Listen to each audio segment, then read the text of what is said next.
नमस्कार, मैं Anushree Bhardwaj सुरागीला news channel से आप सभी का स्वागत करती हूँ। आज की मुख्य खबरें इस प्रकार हैं। हरिद्वार के राजकीय किशोर गृह से 3 बाल अपराधी फरार। हरिद्वार पुलिस में हड़कंप, तलाश जारी। अल्मोड़ा में सिलेंडर रिसाव से 6 जुलसे। मरचूला में बाघ के हमले से महिला की मौत। ग्रामीणों ने हाईवे पर लगाया जाम। यूक्रेन से वापस लौटी काशीपुर की बेटी। हल्द्वानी की बीओआई में लगी भीषण आग। हल्द्वानी में वाहन चोर गिरोह का खुलासा। महिला समेत 4 ऑटो लिफ्टर गिरफ्तार। रामनगर के बैलपड़ाव में खैर की लकड़ी चोरी करते तस्कर गिरफ्तार। अब खबर विस्तार से। 3 स्टोर क्रशरों की मनमानी के खिलाफ गुस्साए कुंडेश्वरी क्षेत्र के हजारों ग्रामीण जल एवं पर्यावरण सुरक्षा समिति के बैनर तले आज उप जिलाधिकारी कार्यालय के समक्ष पर आ धमके, जहां उन्होंने प्रशासन पर स्टोन क्रशर स्वामियों से मिली भगत का आरोप लगाते हुए धरना शुरू कर दिया। मामला अवैध खनन से जुड़ा हुआ है। आरोप है कि स्टोन क्रशर स्वामियों ने पोपलेन जेसीबी की मदद से गहरे गड्ढे कर दिए हैं। इन गहरे गड्ढों की वजह से वहां जल स्तर काफी नीचे हो गया है, जिससे क्षेत्र के जल स्रोत सूखते जा रहे हैं। ग्रामीणों ने चेतावनी दी, अगर समय रहते क्रशर स्वामियों के खिलाफ कार्रवाई नहीं की गई तो आंदोलन उग्र किया जाएगा।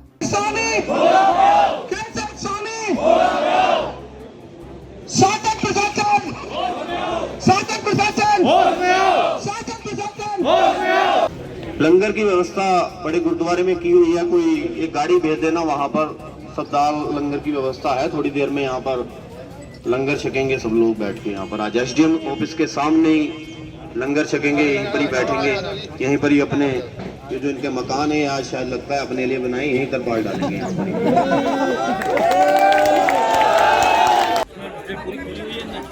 क्या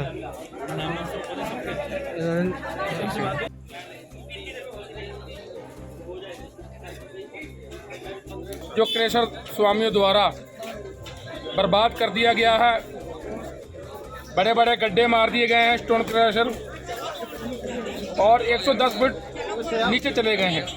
ये गड्ढों को लेके 110 फीट नीचे चले गए हैं और 12-12 इंची के इन्होंने नलकूप लगा रखे हैं जो पानी सिंचाई विभाग में डालते हैं। ये पर हमने ने कहा था कि जो आपने जो गड्ढे मारे हैं ये पूर्णतः जो आपने सामग्री इसमें निकाली है ये पूर्णतः उन गड्ढों को उसी में सामग्री डाल के पाड़ दिया जाए, जो हमारा जल सुरक्षित रहे।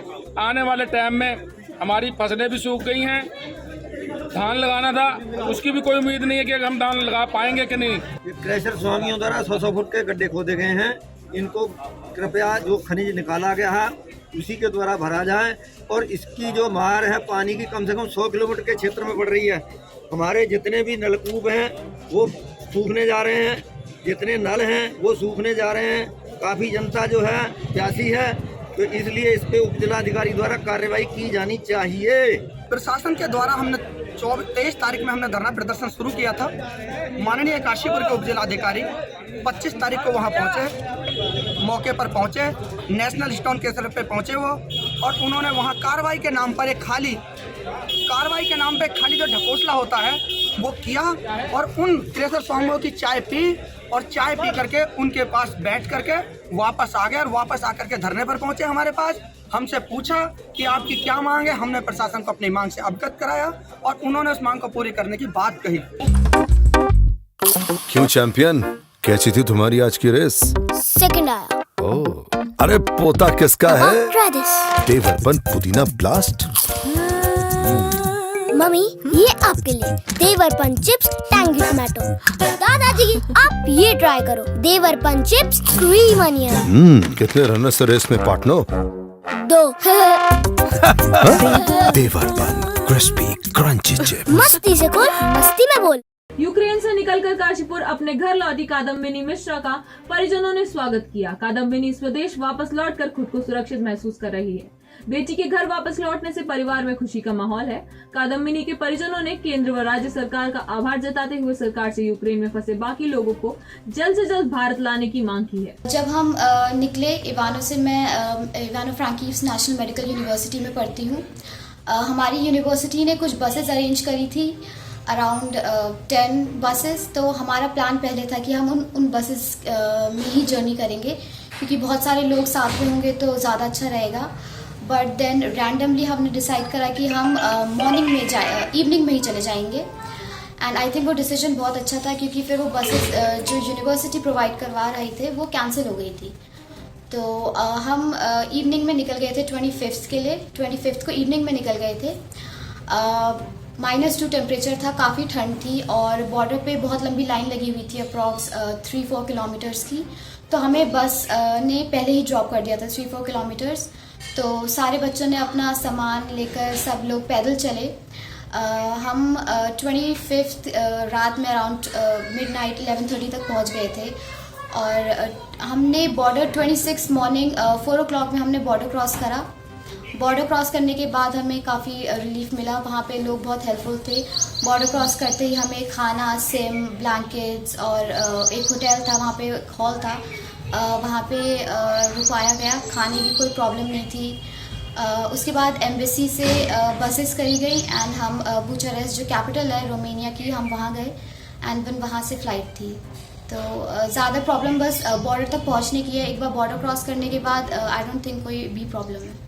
उत्तराखंड में कोरोना के 47 नए मामले सामने आए हैं। स्वास्थ्य विभाग ने हेल्थ बुलेटिन जारी कर उत्तराखंड में कोरोना मरीजों का आंकड़ा बताया है। इस आंकड़े के मुताबिक उत्तराखंड में 87,015 लोग स्वस्थ होकर डिस्चार्ज हो चुके हैं और 928 कोरोना केस इस समय एक्टिव हैं। संवाददाता मनोज कुमार की रिपोर्ट। कांग्रेस प्रत्याशी हरीश रावत विधानसभा लालकुआं में पहुंचे। वहां पर उन्होंने कार्यकर्ताओं के साथ 10 मई को आने वाले रिजल्ट के बारे में चर्चा की और कांग्रेस के सत्ता में आने की बात कही। हरीश रावत ने इस दौरान भाजपा सरकार को भी आड़े हाथों लिया। संवाददाता सचिन गुप्ता की रिपोर्ट।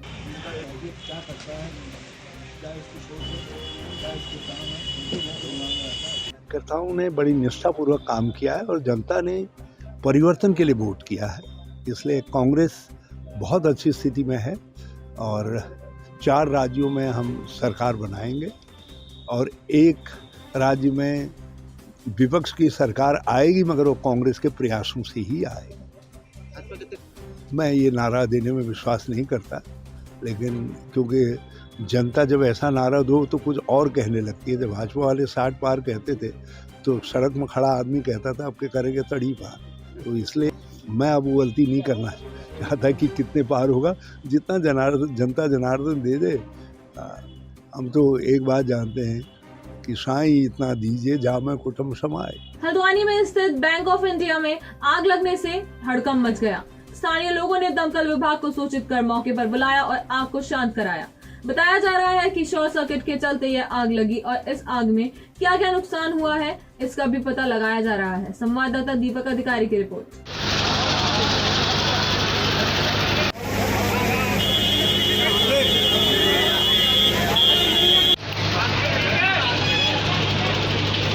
जसपुर के एक परिवार का बेटा इस समय यूक्रेन में फंसा हुआ है। पवन चौहान ने भारतीय सरकार से अपने बेटे दिव्यांशु चौहान को यूक्रेन से वापस लाने की गुहार लगाई है। दिव्यांशु MBBS की पढ़ाई के लिए यूक्रेन के सुमी शहर में गया था। परिवार ने बताया कि वह कॉलेज के हॉस्टल में है और बाहर न जाने की वजह से अब उसके खाने का सामान भी खत्म हो गया है। इस परिवार ने सरकार से सभी भारतीय छात्र को सकुशल लाने की गुहार लगाई है। संवाददाता दीपक चौहान की रिपोर्ट। हमारी सरकार से ही मांग है कि हमारे बच्चों को जल्दी जल्दी बुलाया जाए और वहाँ स्थिति ज़्यादा खराब है, हमारे बच्चों को ज़्यादा परेशानी खतरा है। इसलिए सरकार से बार बार यही मांग है हमारी कि जल्दी से जल्दी हमारे बच्चे के साथ और जो देशवासी फंसे हुए हैं उन सबको भी बुलाया जाए। तो ये स्थिति यह है कि एक अपने रूम में है, उससे बाहर नहीं निकल सकते और बाहर जाने पर गोली मारने का आदेश है, इसलिए बच्चे बहुत डरे हुए हैं। तो कृपा करके उन्हें बुलाया। नहीं ख़त्म हो गई है और पानी भी बंद हो गया जब से वहाँ का वो पानी का रास्ता बंद हुआ है, बिजली भी ख़त्म हो गई है और बहुत बड़ी परेशानी में है बच्चे। दिव्यांशु कुमार चौहान और दूसरा साल चल रहा है। लास्ट टाइम लगभग 6 महीने पहले। ठीक है, अभी तो परेशानी है खाने पीने की जैसा भी पीना ऐसी हो रहा है, ज़्यादा मिल भी नहीं पा रहा है, फिर परेशानी है। इसे बुला लिया जाए। हमारी सबकी मांग है कि जितने भी यूक्रेन में भारतीय छात्र हैं सबको यहाँ बुलाया जाए जल्दी से जल्दी। हल्द्वानी पुलिस ने वाहन चोरियों का खुलासा करते हुए महिला समेत 4 ऑटो लिफ्टर को गिरफ्तार कर लिया है। अपर पुलिस अधीक्षक हरबंस सिंह ने बताया कि पुलिस द्वारा दी गई लगातार दबिश चेकिंग व सीसीटीवी के माध्यम से गोला बाईपास चेंजिंग ग्राउंड के पास एक कार और एक व्यक्ति सहित महिला को गिरफ्तार किया, तो वहीं एसओजी के साथ 2 अन्य ऑटो लिफ्टर को धर दबोचा। संवाददाता दीपक अधिकारी की रिपोर्ट। ऐसे रहना भी, ऐसे रहना एक मिनट जरा। ना अच्छा, इस बिस्ट ने 24 फरवरी को कोतवाली में सूचना दी कि उसकी I-20 गाड़ी चोरी हो गई है। तो उसके आधार पर अभियोग थाना हल्द्वानी में, कोतवाली हल्द्वानी में अभियोग पंजीकृत किया गया और कोतवाल हल्द्वानी के नेतृत्व में टीमों का गठन किया गया, जिसमें एसओजी का भी सहयोग लिया गया। इनके द्वारा सीसीटीवी फुटेज और लोकेशन के आधार पर 2 लोगों को गिरफ्तार किया गया डंपिंग जोन के पास से, जिनके पास से I-20 कार बरामद की गई, जो शादाब है और जो सिविल लाइन थाना मुरादाबाद का रहने वाला है, और उसकी पत्नी मुस्कान भी उसके साथ थी। दोनों को गिरफ्तार किया गया है और जो I-20 चोरी, जो 24 फरवरी वाली I-20 चोरी हुई थी, उसको बरामद किया गया। बाइक चोरी बनभूलपुरा थाना से बाइक चोरी हुई थी और उसमें भी टीमों का गठन किया गया था। और कल चेकिंग के दौरान जो गोला पुल के पास से 2 लोगों को अरेस्ट किया गया है, जिसमें शादाब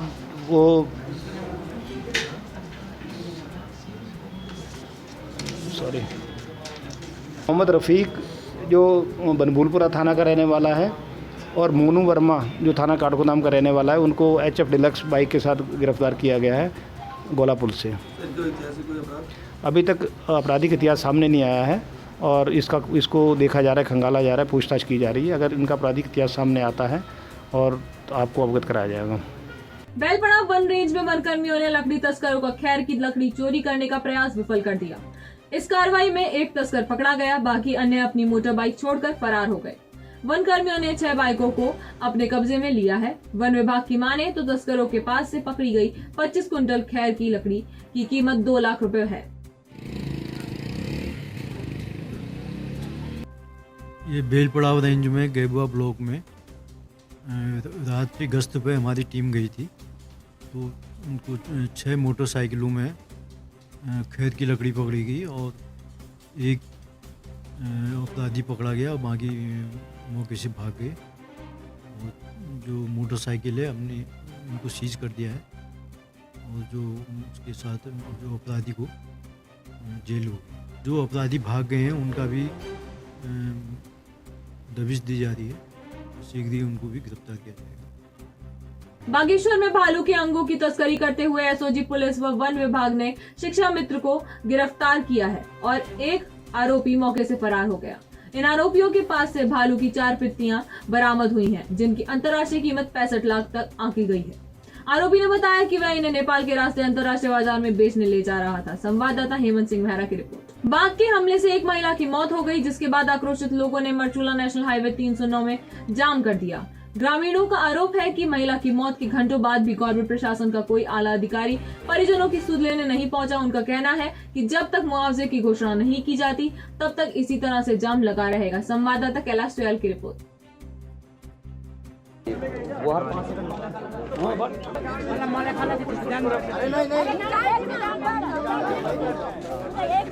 जागेश्वर धाम को खोले जाने से वहां के दुकानदार और होटल स्वामी बेहद खुश हैं। सुबह से ही वहां पर श्रद्धालुओं का आना जारी है। पिछले साल कोरोना की वजह से सभी मंदिर 2 साल तक बंद थे। होटल स्वामी तनुज भट्ट ने बताया कि पर्यटकों की संख्या बढ़ने से होटल भी पैक होने लगे हैं। संवाददाता हेमंत मेहरा की रिपोर्ट।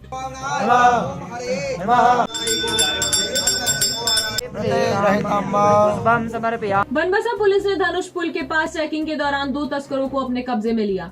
इनके पास पुलिस को 101 ग्राम स्मैग मिली। एक आरोपी का नाम रामचंद तो दूसरे का नाम विकास दीक्षित बताया जा रहा है, जो कि यूपी में बरेली के रहने वाले हैं। बनबसा थाने में इनके खिलाफ धारा 8/21 NDPS एक्ट पंजीकृत किया गया है। संवाददाता अमित जोशी की रिपोर्ट।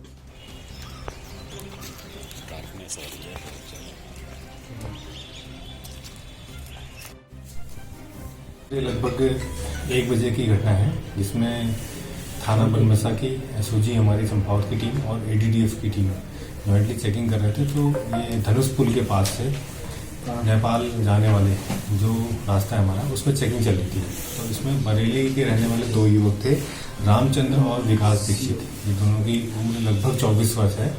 तो जब उनके द्वारा चेकिंग की जाती है टीम के द्वारा, इनके पास से दोनों के पास से लगभग 101 ग्राम स्मैक बरामद हुई है। दोनों को अभियुक्तों को गिरफ्तार कर एनडीपीएस की धाराओं में अभियोग पंजीकृत किया गया और आगे की कार्रवाई के लिए न्यायालय में पेश किया जा रहा है। सर, इनका कोई पुराना भी आपराधिक रिकॉर्ड सामने आया है? इसके लिए हमने हमारे डीसीआरपी के माध्यम से संबंधित जिलों में और एससीआरपी को हमने भेजा हुआ है क्रिमिनल हिस्ट्री के लिए। इनका आपराधिक इतिहास प्राप्त होगा तो उसको विवेचना में शामिल किया। बनबसा में साइबर अपराध, महिला सुरक्षा तथा यातायात जागरूकता विषय पर एक संगोष्ठी का आयोजन किया गया। सीओ अभिनव चौधरी ने छात्र छात्राओं को यातायात सुरक्षा के बारे में जागरूक किया तथा नशे से बचने का आह्वान किया। कार्यक्रम को बनबसा थाना अध्यक्ष लक्ष्मण सिंह जगवाड़ व प्राचार्य डॉक्टर आभा शर्मा ने संबोधित किया। संवाददाता अमित जोशी की रिपोर्ट।